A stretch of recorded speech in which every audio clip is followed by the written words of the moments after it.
And welcome back. 30 days until the election. The polls showing a tight race in key battleground states. The Real Clear Politics average showing Hillary Clinton leading Donald Trump in Michigan and Wisconsin. So what's at stake?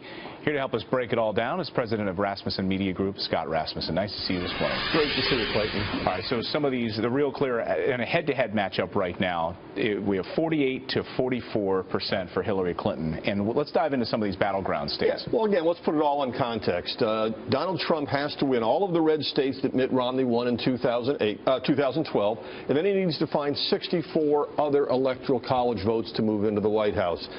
These are the battleground states potentially in play. Again, Trump needs to win the red ones and pick up several of the blue. So these are in play right now. Right. These well, close enough. These have been the battleground states that both sides have focused on all year.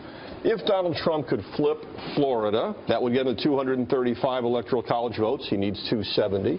If he could also win Ohio, that would get him to 253. And Clayton, those two states are absolute must-win. He cannot move into the White House without Florida and Ohio. What happens next?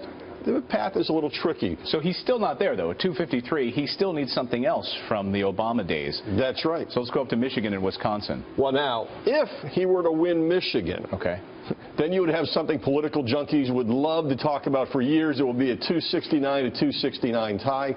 In that case, well, the first thing is, would all the electors actually vote the way they're supposed to? But if they did, we ended up in a tie. It goes to the House of Representatives, and the House does not vote as individual members, but on a state-by-state basis. In other words, the California delegation votes as one unit.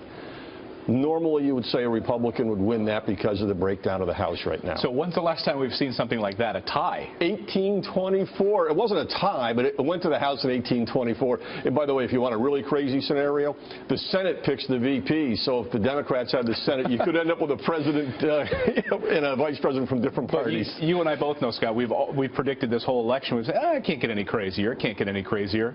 That would be crazy. That would be crazy. What about Michigan? But Wisconsin. Well, you know, Wisconsin had a big unity event yesterday and didn't work out quite the way the Republicans wanted. These two states, you know, are considered battlegrounds, but they've been heavily Democratic for a generation. And it's not just that the Democrats have won these states. They've won them by a bigger margin than the national average.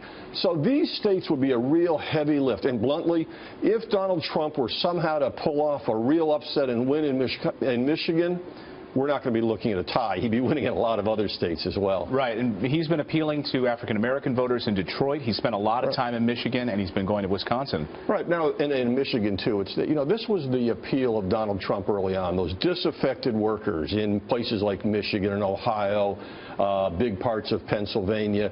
The question, you know, even before the events of this past weekend, the question was always whether that would be enough to put him over the top. And again, in a state like Michigan, it's tough. He has to make sure he's doing really well nationally, be leading in the polls nationally, and make a real strong appeal to carry these states. And Hillary Clinton has not had a huge support among unions.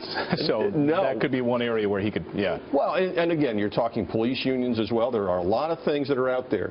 No matter how we talk about it, no matter what we see, Donald Trump needs to start with these red states, and again, he's got to start tonight to turn around some of these things to solidify that. Then he's got to go down here into Florida, he's got to go to Ohio, and he's got to find other places to win.